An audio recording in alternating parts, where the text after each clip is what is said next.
그룹이 약진을 했습니다. 그래서 HD그룹주 전체 시총이 100조가 넘어가게 됩니다. 창사 이래 최초거든요.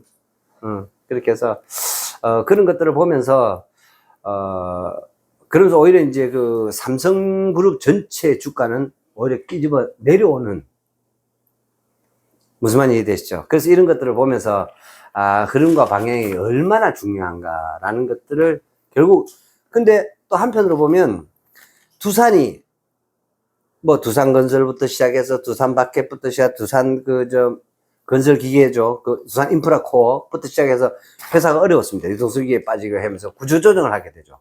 두 개 빼고 다 팔아. 그래가지고 두산하고, 그리고 두산중공업입니다. 그렇게 해가지고 그 두산 인프라코어도 현대건설기계랑 합쳐가지고 HD건설기계로 가게 됩니다.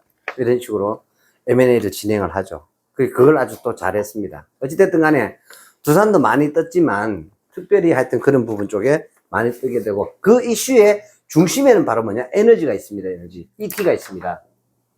이 ET가 있으면서 여기에 이제 전기, 그 다음에 원자력. 똑같은 어떤 이 에너지 테크놀로지에 좀 이렇게 숙진 부분이 뭐냐면 조금 깔아앉아 있는 부분이, 태양광과 풍력입니다. 조금 이렇게 다운이 되어 있는 현재 그런 상황인데, 그러나 이 에너지 테크놀로지의 이 AT로 인한 전기 수요 폭발, 데이터 센터입니다. 데이터 센터 때문에 엄청난 전기 수요 폭발이 생기면서, 그렇게 하면서 광케이블, 그 다음에 뭐 전선, 대한전선을 비롯해서 이런 회사들이 아주 비상을 하게 되었습니다. 이러자 이제 제가 저번에 그 말씀을 드렸죠. 태양광 패널에 그때 제가 김현장님 말씀드렸습니다. 지금 이제 하나하고 이제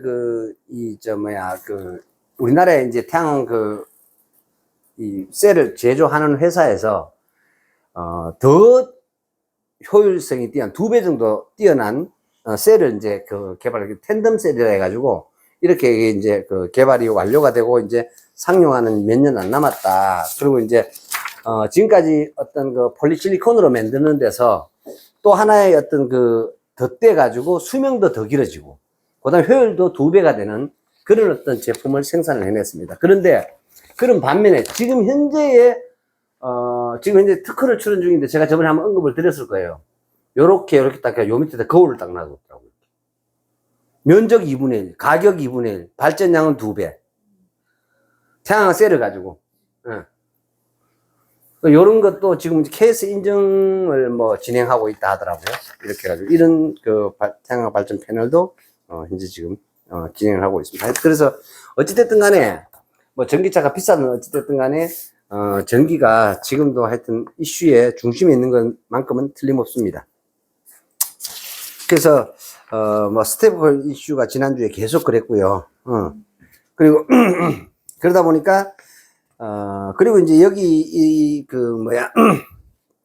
이런 코인과 관련해 가지고, 그 다음에 이제 디지털 자산법이 연내 통과될 거다. 이거 왜냐면 공약 사업을 했는데다가 누구죠? 대통령 거기 무슨 비서관이라고 그러죠? 비서관이가 무슨 실장이가, 그 사람이 해시드 가상자산 플랫폼인가 하여튼 거기 대표에서 했던 사람이 정책실장인가 이렇게 들어가게 됐어요. 뭐라 그러지? 무슨 비서관 무슨 수석이더라.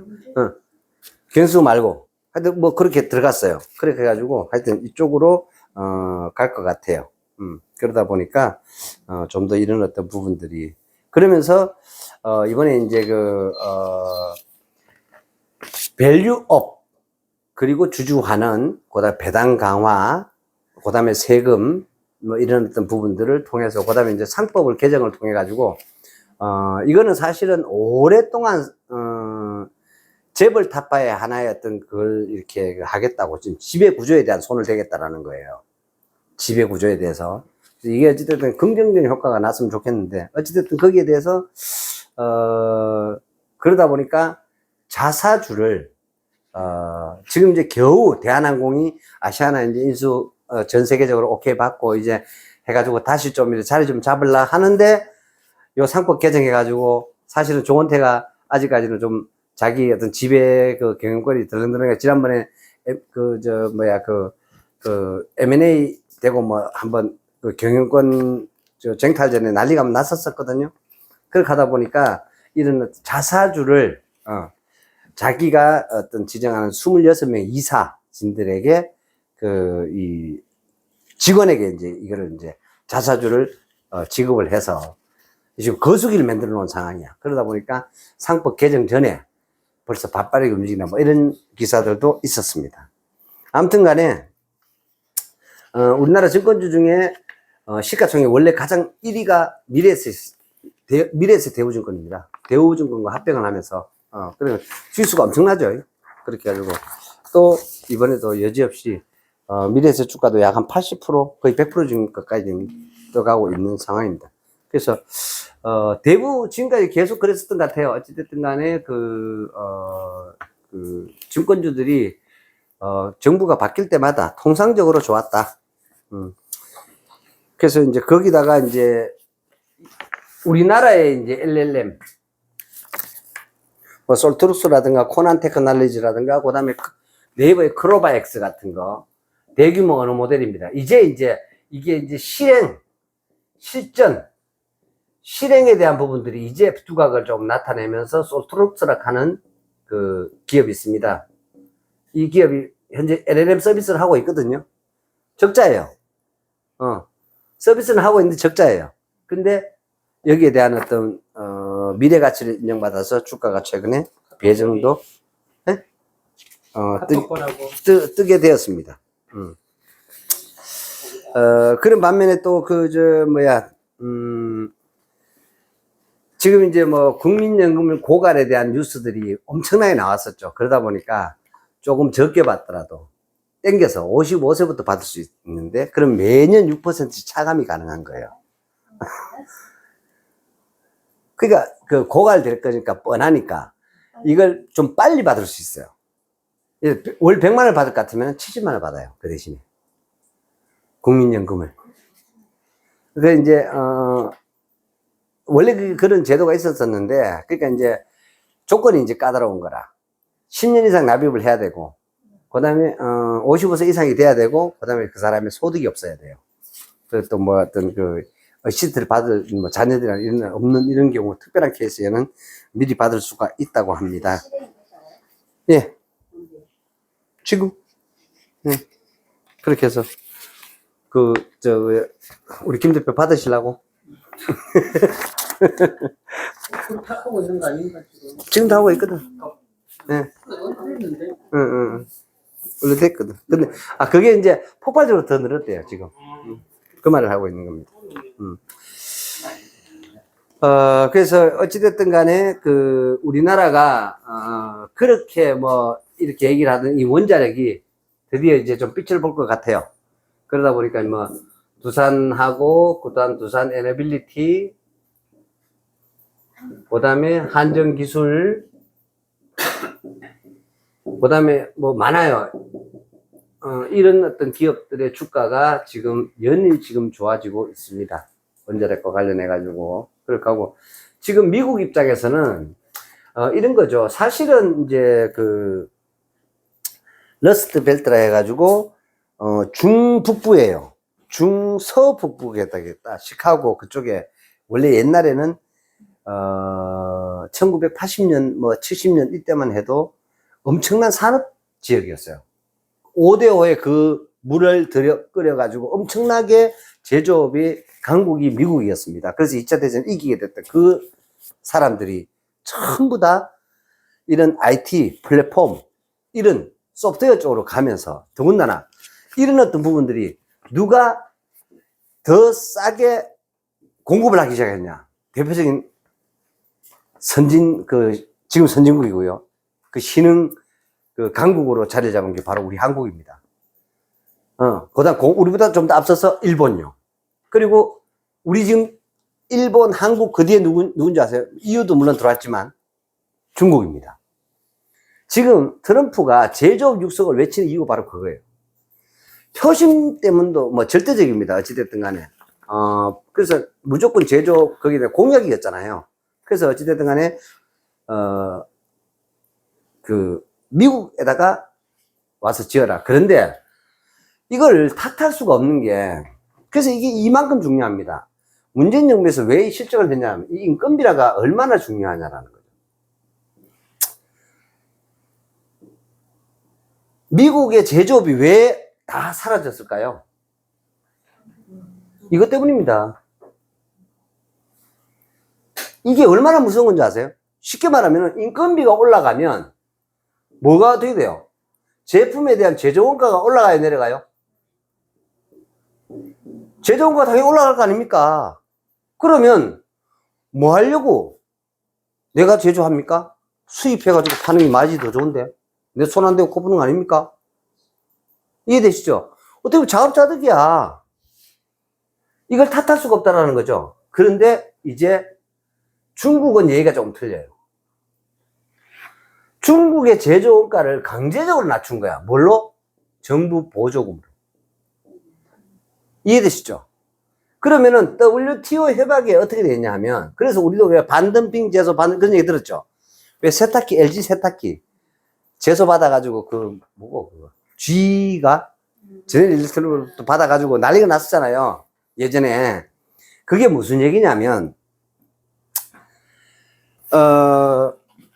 수출 보조금이 있었습니다, 옛날에. 우리나라도 그랬었습니다. 그래서 왜 그런 얘기 있었잖아요. 차도. 공공연한 사실이 있습니다. 미국에 수출되는 차가 국내 차하고 완전히 다릅니다. 가격도 미국에 수출되는 차가 훨씬 싸고요. 제품도 훨씬 더 뛰어났습니다. 이건 명백한 사실인데 지금도 아니라고 얘기해요. 그럼 아니라고 해야 되지. 무슨 말이지? 그게 무슨 얘기냐? 그게 쉽게 말하면 보이는 보조금이 아니라 보이지 않는 보조금 같은 역할을 하는 거예요. 무슨 말이에요? 그럼 뭐 팔아먹을까? 제가 말씀드렸잖아요. 왜 개인택시 시즌이 되면 개인택시가 지금 현아에 대가 있냐? 지금 이제 대구 시내 이제 개인택시가 너무 많아 이제 증설한대요. 한 대도 매년 이제 하나도 더 안 나와요. 그러다 보니까 제가 저번에도 말씀드렸죠. 개인택시가 지금 한 대 잃어갑니다. 근데 타다 이렇게 돼서 어떻게 된 줄 아세요? 3천만 원 떨어졌대. 그렇게 해가지고 하여튼 뭐 이런 것들도 참 문제입니다. 지금 뭐 택시 기본 요금이 4,500원인데 누구만 더 좋게 됐을까요? 사업자만. 정작 일하는 사람들은 아직도 뭐 200만 원, 250만 원밖에 못 가져가 툭툭 그랬었는데 저는 그렇게 생각 안 합니다. 난 지금 해도요. 택시 지금 해도 난 한 달에 450만 원, 500원 가져올 자신이 있습니다. 미친 거 아이가 등신들. 똑같은 일을요. 무모하고 위험하게 하면은 더 법니다, 무조건. 제 평생 실언입니다. 무모하게 일해라. 위험하게 일해라. 그럼 당연히 돈은 더 가져온다. 죽으면 장례도 전사지. 뭐 있어. 근데 늘 많은 사람들한테 얘기를 해보면 그 얘기를 합니다. 참 먹고 살겠다 하면서 택시 해가지고 제가 차 수리하면서도 제가 최근에 2번 주문했어요, 제가. 2주 동안에. 포크레일을 운전을 또 가는데, 아직 좀 덜 익숙하다 보니까. 뒤에 이제 제가 이제 덕시설을 지금 이제 하나는 완전히 완성을 했어요. 뒤에 아시바 파이프 한 2m 위에 이렇게 있는데, 그 포크레일 위에 올라타면 앉은 목 위치가 그 아시바 2m 높이쯤 돼요. 그 뒤에 그게 있는 줄 모르고 후진을 해버린 거예요. 어떻게 됐을까요? 탁 걸리거든요, 이렇게. 새벽에 혼자 가가지고요. 진짜 그렇게 해가지고 그래가, 야, 이거 정신이 아찔하더라고. 그렇게 해가지고 꼼짝을 못 하겠는 거예요. 이게 안 되는 거예요, 전혀. 요, 앞뒤를 걸린 거예요, 이렇게. 그렇게 해가지고 요거를 저거 하는 거 있습니다. 뒤에 뭐죠? 불도저 되어 있는 거 있습니다. 그래가지고 올리면 이렇게 올라가요, 이게.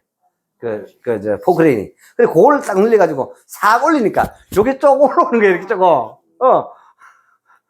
그렇게 해가지고 좀 움직이겠더라고. 그래. 이것은 이제 어떻게 움직이겠다. 그래. 그 순간에 레바를 가지고 어떻게 해야 앞으로 갈지 뒤로 갈지 생각이 안 나는 거예요. 예, 네, 그렇게 해가지고 약간 까딱까딱 해보니까 어느 쪽이 앞쪽이 이렇게. 그래, 요래 하니까 차 요래 나오는 거야. 그냥 목하고 이제 사이가 딱. 이런 일도 한번 있었고요. 또 트럭에다가 포크레인을 공투를 가지고 이제 흙을 이제 네 차를 실었습니다. 이렇게.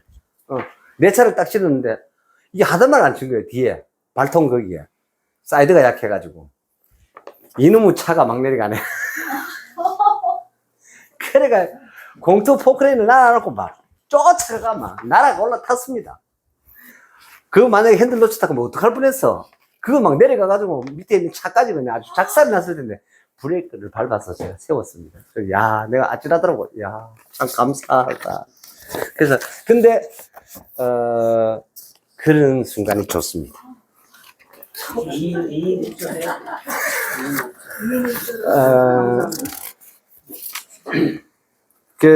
죽기 살기로 사는 겁니다. 위험하게 사십시오. 액티비티하게 사는 겁니다. 아무튼 간에, 그런 상황입니다. 좌우지간, 이번 주에 하여튼 지금 이런 이제 전기차를 이제 막 쏟아내고 이제 30%씩 할인을 하기 시작을 하잖아요. 근데 문제는 이제 그렇게 할인해서 막 밀어내는 그 차들이 어떤 현상이 지금 벌어지고 있느냐? 제품력이 그만큼 떨어지는 거야. 그러다 보니까 유럽이나 미국으로부터 조금씩, 아시아로부터 조금 밀리고 있고요. 근데 또 벤이 먼저 들어왔거든요. 우리 화물벤 지금 돌아다니는 것 중에 마크 전혀 구분 안 되는 거 있잖아요. 그거 중국산이 전부 다. 예를 들어 스타렉스 벤 이런 거 있잖아요. 4천만 원이냐, 3천만 원, 4천만 원 하거든요. 스타렉스 벤이. 근데 그거 얼마인 줄 아세요? 1,000만 원. 누가 안 쓰겠냐고요. 배터리 한 번 충전해가지고, 예를 들어서, 우리, 스타렉스는 300km 가. 예를 들어서. 근데, 중국산은 300km 못 가. 150km 밖에 못 가. 두 번 충전하지. 그래도, 얼마예요? 1,000만 원 밖에 안 하는데. 네? 그러니까 그게 위험할 게 없다고요. 예. 네. 왜 그러냐면, 그러니까, 기존에 우리 이제 자동차들은요, 하이드로 백이다 해가지고 유압을 일으킵니다. 엔진의 폭발력을 가지고 유압을 일으켜가지고 브레이크 제동에도 관여를 했고요. 무슨 말인지 이해가 되죠? 그러다 보니까 많은 것들이 그 에너지원이었어요. 엔진이라는 것이. 그리고 제네레이터를 돌려가지고 전기를 각 섹터로 이렇게 공면, 이제 그런 게 하나도 없다고. 그냥 모터만 있으면 돼. 모터 구동시키잖아요. 그럼 네 발통이 굴러가. 이해되시죠? 근데 이 모터가 또 얼마나 좋으냐. 자, 모터가 이렇게 있습니다. 근데 요렇게 따로따로 움직이다 할 수 있다고. 그러면 올휠 드라이브인 거야. 요걸로 컨트롤러를 붙여가지고, 무슨 말인지 이해되시죠? 이게 가능하다고요. 요리전기 이렇게 나눠서, 기계적으로. 그러니까 이런 것들은 전부 다, 콘센트들이 하기 때문에, 솔직히 말씀드리면은, 전기차가 저렇게 비쌀 이유가 전혀 없다라고 저는. 그리고 제가 작년인가 재작년에 말씀을 드렸어요. 이제 전기차 제조를 어떻게 하느냐. 제가 말씀드렸잖아요. 슈퍼마켓 가가지고 물건 주문하듯이 치킨 주문하면 20분 만에 나오잖아요. 그죠? 자동차 주문하면 4시간, 5시간만 나와요. 원하는 대로 문의 딱 해가지고요. 왜요? 포맷은 있어, 이미. 대기업이 생산하는 거야. 그럼 그거 딱 가져와 놨다가 종류대로 어떤 차를 해달라고 하면 껍데기를 이렇게 색깔을 이렇게 해가지고 유리는 어떻고 이렇게 주문 딱 하잖아요. 그러면 뚝딱뚝딱 조립해가지고 딱 나오는 4시간 만에. 그게 자동차 회사야, 이제. 그게 전기차예요. 솔직히 말해서 이 대기업에서 이렇게 할 이유도 없어요. 그런 시장을 그들도 알기 때문에 그걸 지키기 위해서 지금 이렇게 고가 정책을 쓰면서 이러는 겁니다. 그래서 아무튼 간에 지금 이 우러 전쟁이 미친 어떤 그런 반향이 정말로 큽니다. 그러다 보니까 특히나 이제 군비 증강에 대한, 그리고 이런 게 있습니다. 중국이 워낙 지금 저렇게 드세게 나오고 이러다 보니까 전 세계가 지금 공통적으로 느끼는 부분. 자, 이런 걸 한번 생각해 보세요. 러시아에 푸틴이 왜 전쟁을 일으켰을까요? 왜일까요? 최소한 북반구에서 내가 대빠이다에 이걸 확보해 하고 싶은 거예요. 어마어마하게 생산되는 그 가스를 유럽으로 공급을 시켜가지고요. 유럽 전체 난방비를 쓰고 있어. 겨울에. 그리고 평소에도 쓰는 그 가스, 그 송유관이 어디서부터 간다? 러시아에서 간다. 알아주지를 안 하는 거야. 더군다나, 곡창지대라 한 놈, 독립딱식에 전화놨더니, 요게 사사건거에 가는 데다가 이게 또 열받겠으니, 뭐, 나토에 가입한다고? 무슨 말인지 이해되시죠? 이판사판인 거예요. 너희들이 진짜로 세계대전 일으키는 거 한번 보자 하고는 먼저 때려봤잖아요. 그죠? 그래서 원래 2004년도인가 그 크림반도를 합병을 해버리잖아. 강제 침공을 해가지고. 그렇게 해서 했는데 계속 말을 안 듣는 거야. 그래서 사실은 우리 경제가 5,000%를 가는 이유 중에 하나가 이번 전쟁이 끝나면 가장 큰 수혜를 받을 나라가 어딜까라는 부분이에요. 한국입니다. 두고 보십시오.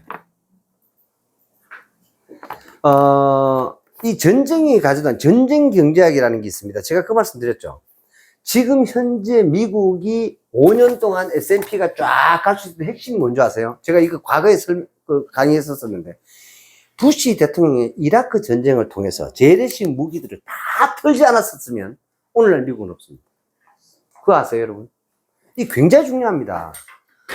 이번에 푸틴은요, 재래식 무기, 수호이, 27이니, 29이니, 30이니, 이거 있잖아요. 다 그 찌그러지는 것들이거든. 게임이 안 돼. FA38하고. 이거 되죠? 근데 이거 없애긴 없애야 돼. 명분이 있어. 실력이 있어야 될 거 아니야. 그러면 땅 뺏는 것밖에 더 있냐고요. 일거양득인 거예요. 그러면 이러한 부분에, 자, 전쟁을 딱 해봤더니 가장 효율적으로 이제 확실히 드러나는 게 뭐였어? 이번 전쟁에서 가장 효율적인 무기. 드론 아닙니까? 드론입니다, 드론. 그 다음에 드론이었고요. 그 다음에, 야, 이거 봐라. 저간내 효과가 상당히 좋다. 자주포라는 거였습니다. 야, 이 탱크 별 무용지물이 별 필요 없다, 이거. 다 되는 거야, 이 장갑차가. 그럼 이런 장갑 자주포, 이런 거. 근데 이 자주포도 괴륜도 있지만, 어이씨, 발통도 가능하네? 기동성도 엄청 빠르네? 한번 보세요. 여러분들 사진에 보면은 포병이 포신 쭉 내려놔 놓고요. 그러면 달아가지고 이동을 해야 되니까 자리 옮기기 쉽잖아요. 근데 발통으로 돼가지고 어떻게 돼요? 요 갖다 쏘면 그럼 저 상대가 이어서 이런 거예요. 예, 그러니까 포탄의 궤적을 보면 저놈이 어디쯤에서 날린다는 걸 알게 돼요, 저기. 레이더로. 충분히 쉽게 말하면 탄착점을 보면 어디서 몇 시 방향에 날아와가지고 야가 어디쯤에 쐈다는 걸 알게 되는 거야. 그럼 계속 거기서 오면 어떻게 돼요? 예, 내가 당하는 거예요. 쉽게 말하면은 우리가 연평도 포격 사건이 있었죠. 북한을 세운 거는요, 우리의 대응입니다. 대응 포사격이 북한을 세운 겁니다. 왜요? 정확히 그걸 파악을 했습니다. 그렇게 해가지고 그 해안포 기지를 때린 겁니다. 그렇게 되면서 그게 그쯤에서 걔네들도 굉장히 놀랬을 거다라는 거예요. 오, 야, K9 자주포 저거 장난 아니네. 확실히 알았습니다. 그래서 걔네들이 최고의 목표가 뭐냐? 선제 공격입니다. 북한의 최고의 목표는요, 기습 선제 공격입니다. 방법이 없어. 무기로는 어차피 게임 안 되는 저거 다 알아. 기습 선제, 그게 몇 번째 끌어보니까, 그 다음에 해군 해봤잖아요. 서해 해전 붙어봤잖아요. 어떻게 됐어요? 우리한테 박살났죠? 침몰해보고 도망가봤잖아, 그죠? 야, 이거 붙어보니까, 전자장비부터 해서 포, 그 다음에 어뢰, 이거 뭐 게임이 안 되거든. 이해되시죠? 그럼 공군력은 이미 자기네들 기름 없어. 그래서 뭐 해야 돼요? 핵 말고는 답이 없는 거예요. 핵 만들 돈이 없는데 이 비를 처물 새끼가 돈을 갖다 주고 핵을 만들어 할게요. 그게 김대주의야. 이게 그렇게 된 거예요. 간단히 말씀을 드리면.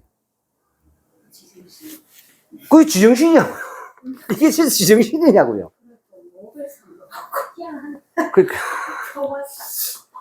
그러니까요. 돈 주고 사는 거죠. 그러니까 그 이제 그 R을 좀 달랬다 뭐 이런 얘기지. 예. 좀 광란에 빠져있는 R을 좀 달랬다 뭐 이런 얘기죠. 왜? 화약고였으니까.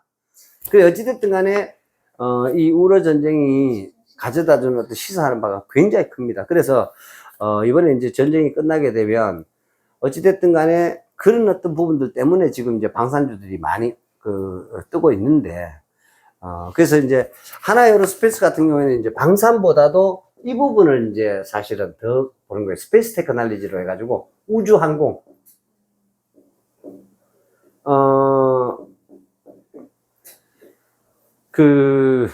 지금 엔진을 가져와가지고 조립할 수 있는 회사도 이거밖에 없어요. 하나 에어로스페이스밖에 없어요. 그래서 이런 어떤 부분들을 많이 보는 거예요.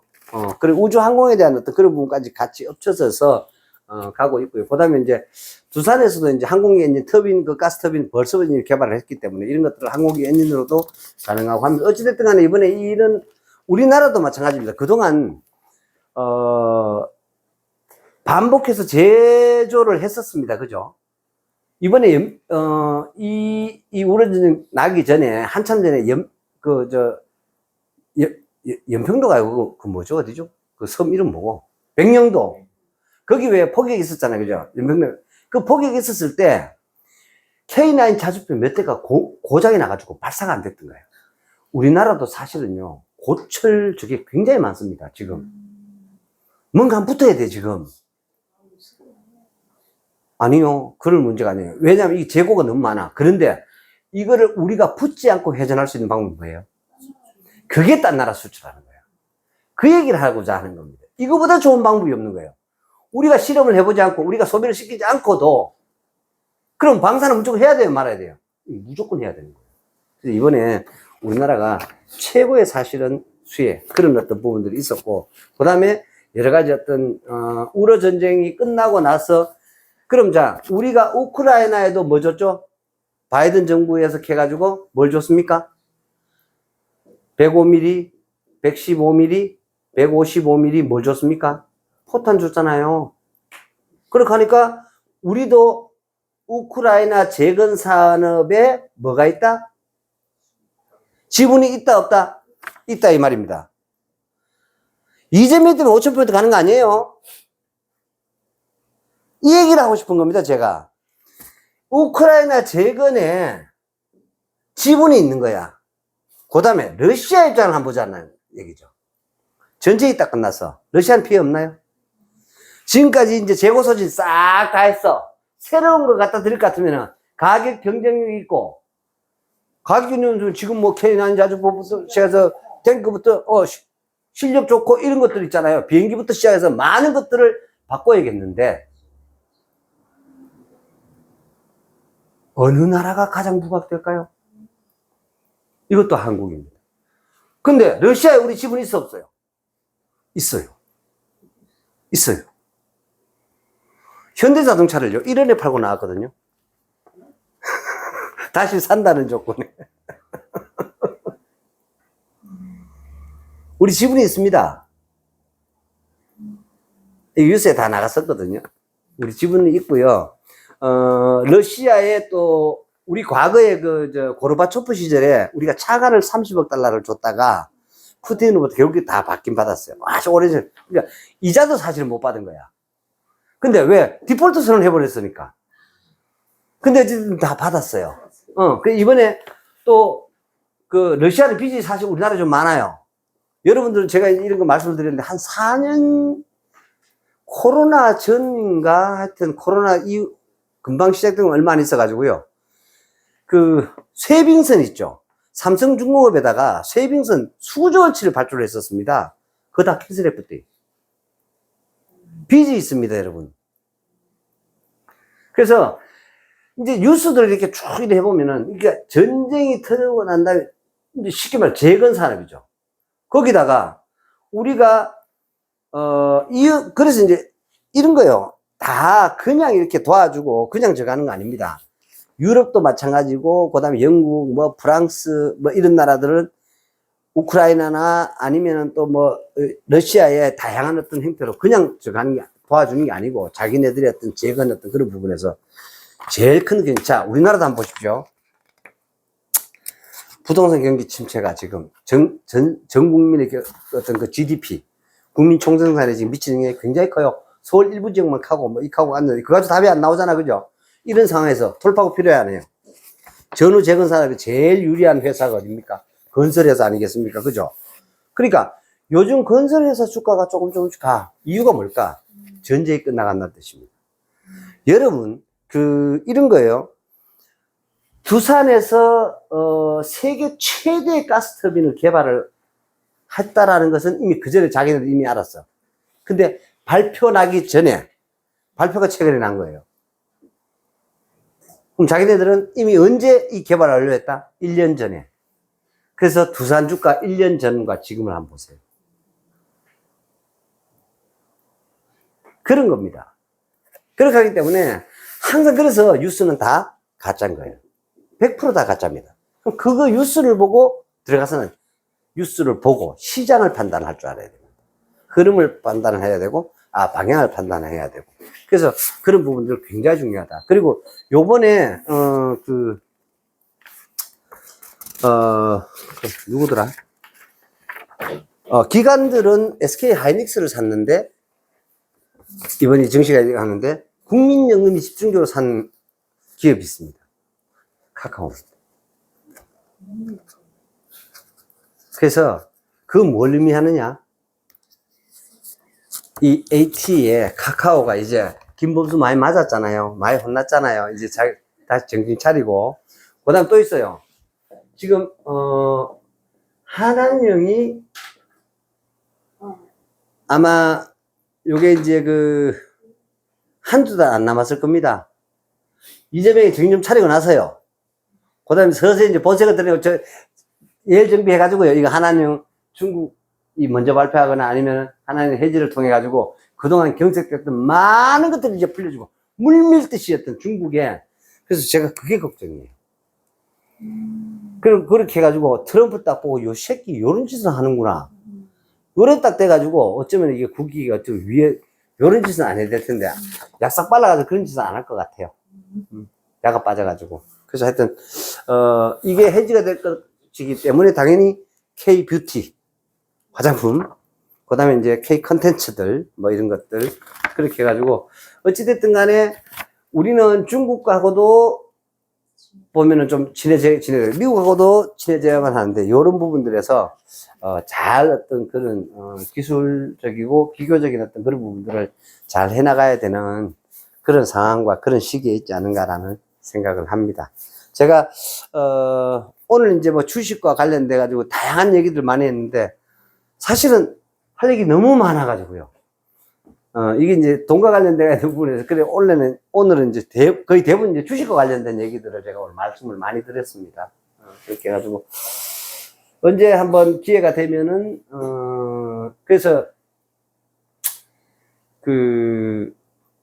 지금은 이제, 어쨌든 간에 포커스가 우러 전쟁 이후에 대한 포커스. 그러다 보니까, 반드시, 그리고 또 있습니다.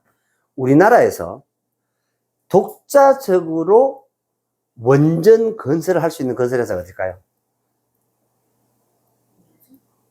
독자적으로 컨소시엄 하지 않고 할 수 있는 기업이 있습니다. 그게 현대건설입니다. 그게 현대건설입니다. 현대건설 그래서 가는 겁니다. 그게 쉽게 말하면 트럼프가 대통령이 당선되자마자부터 지금까지 현대건설의 주가를 한번 보세요. 무슨 얘기냐? 그 전에 이미 트럼프의 공약 사항 안에 세부적인 사항들 중에 그런 부분이 있었다는 얘기입니다. 드디어 원전에 대한 얘기를 하게 되는 거죠. 그럼 우리나라에서, 자, SMR에 대한 어떤 원천 기술이라든가 기술력 보유라든가 제조 능력 가지고 있는 두산의 에너빌리티야. 그러면 어느 회사랑 컨소시엄을 해야 될 거냐라는 거죠. 그러다 보니까 현대건설은 반드시 들어가야 돼. 이거 삼성물산 붙고, 그 다음에 대림, ENG 붙고, 뭐 이런 식으로 해가지고 몇몇 개 컨소시엄을 하는 이유는 바로 뭐냐? 이런 거예요. 원전 이런 데는 현대건설이 아주 뛰어나. 근데 예를 들어서 다른 어떤 부분엔 교락이라 있는데 삼성물산도 뛰어나네, 이게.